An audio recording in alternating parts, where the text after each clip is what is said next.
definisi dari stroke ini tuh apa, Dok? Ya, jadi kalau stroke itu sebetulnya dia kan ada satu serangan akut ya. Jadi serangan akut itu maksudnya serangan yang baru terjadi dan ini melibatkan pembuluh darah di otak ya.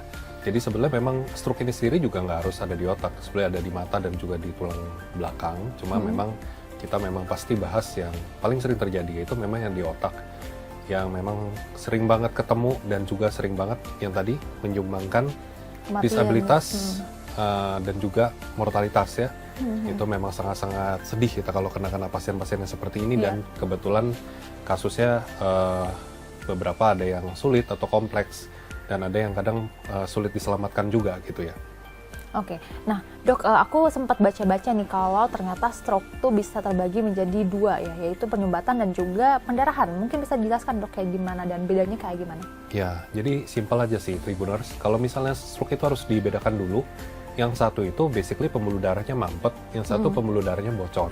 Yang satu pembuluh darahnya mampet menyebabkan jaringan dari otak itu akan mati ya. Nah, karena dia mati, dia tidak bisa mengeluarkan listrik untuk memerintah ke bawah.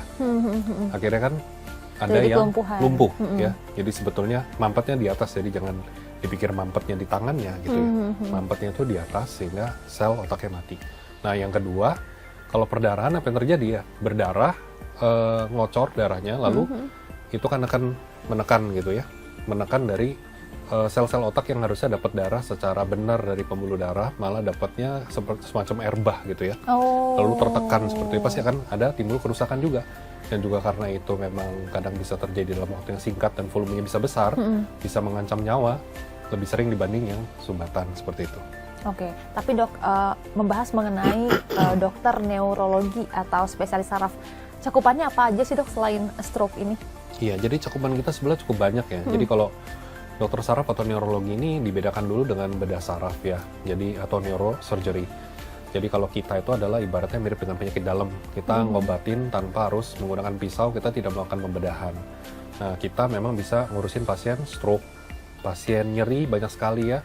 Nyeri-nyerinya mulai dari nyeri-nyeri yang sifatnya nyeri saraf, seperti saraf terjepit, atau nyeri-nyeri yang aneh-aneh, seperti nanti arahnya ke fibromialgia dan lain-lain, itu juga kita bisa membantu untuk menyelesaikan masalahnya. Lalu juga kita bisa nanganin pasien dengan gangguan-gangguan gerak seperti Parkinson, terus gangguan kejang seperti epilepsi ya, lalu gangguan seperti demensia, Alzheimer seperti itu, atau misalnya contohnya juga kasus-kasus infeksi seperti misalnya meningitis. Jadi sebenarnya banyak sekali dan memang saya nggak bisa sebutin semuanya di sini. Oke. Download Tribun X sekarang, menghadirkan lokal menjadi Indonesia.